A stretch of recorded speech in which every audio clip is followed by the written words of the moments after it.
NTSB findings on the Brown crash, a longtime exec departs, the referral program is under attack in California, and the semi-unveil date is set. Here's Tesla Tidbits episode number 295 for September 14th, 2017. Way back in episode 162, I reported on the National Highway Traffic Safety Administration absolving Tesla of responsibility in the Joshua Brown accident. The NTSB now also issued its final report on the Joshua Brown crash. Electrek gives us the lowdown on the report. Per the report, Autopilot's, quote, operational limitations played a role, end quote, in the crash, even though it, quote, functioned as designed, end quote. The NTSB also wanted to set the record straight with misconceptions surrounding the incident. They wanted to drive home the point that this was not the first self-driving car death, as some media have portrayed it. In a series of tweets, they said, quote, it's important to clear up possible misconception. The auto involved in this crash was not a self-driving car, end quote. They followed up with, quote, this was the first known case of a highway fatality in an auto operating with this level or higher levels of automated control systems, end quote. Finally, they clarified the whole purpose of the investigation, seeing as that NHTSA had already performed one. Quote, purpose of investigation, meeting, to learn from what happened so that others don't go through similar tragedies, end quote. Over to Teslarati, where we find out that longtime exec Darmot O'Connell is sailing off into the sunset. The VP of Business Development says he's leaving to, quote, spend more time with his family, end quote, and departs as one of the longest tenured employees in the company at 11 years. O'Connell is probably best known within the company for being its champion in the state-by-state battles it's fought in trying to legalize its direct sales model across the country.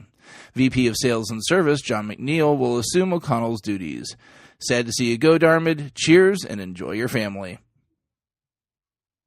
Sticking with Teslarati, we see that the California New Car Dealers Association has filed a complaint with the DMV that Tesla's referral program is a setup to use unlicensed salespeople to sell its cars. Teslarati's article isn't clear about why exactly the referral program participants can be considered unlicensed salespeople under the law. The only thing in the article is this quote from Bruce Gould, the executive director of the Motor Vehicle Dealer Board in California. Quote, if Tesla is compensating current owners $1,000 for selling a Model S to their friends, they are out of compliance. What's the difference between selling a vehicle and convincing someone to buy a vehicle? There has to be a line, end quote. Problem is, owners aren't getting $1,000 for selling a vehicle. The buyers are. The owners get specific prizes for varying levels of referrals. They're also not punching a clock or otherwise employed by the company. Under this logic, anyone that tells someone how great a car is could be in violation. This isn't the first complaint about the program. The Dealers Association filed complaints in September of 2013 and August of 2015 as well, with the DMV actually issuing Tesla a warning after the latter. Tesla released a statement on the matter saying, quote, this is just another example of car dealers trying to interfere with us and our customers.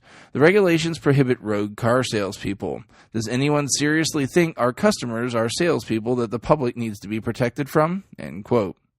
Hopefully, California doesn't join the small list of states where the referral program is not valid. Finally, we end at Elon's Twitter feed, where he gave us a firm date on the semi-reveal. Previously, we'd been scheduled to see the unveil of the big truck this month, but it looks like the event has slipped a bit. Quote, Tesla semi-truck unveil and test ride tentatively scheduled for October 26th in Hawthorne. Worth seeing this beast in person. It's unreal. End quote. While this isn't something most, or maybe anyone listening to this show will actually use, it's still exciting to see what they've got in store as they attempt to change the world in another automotive segment. You can find the links to today's full stories in the show description. This show operates on a value-for-value model. If you get some value out of what I bring you each day, please consider giving a little value back at patreon.com/Tesla Tidbits. Thanks as always to my super patrons John Waltower, Drew Schuyler, John Waller, Mark and Sarah Thomas, Ryan Scarborough, Lee Sweet, William Henry Crew III, Dorian Steve Guberman, and Bruno Quindici for supporting the show at the $10 plus level. If you have no extra cash available, that's fine.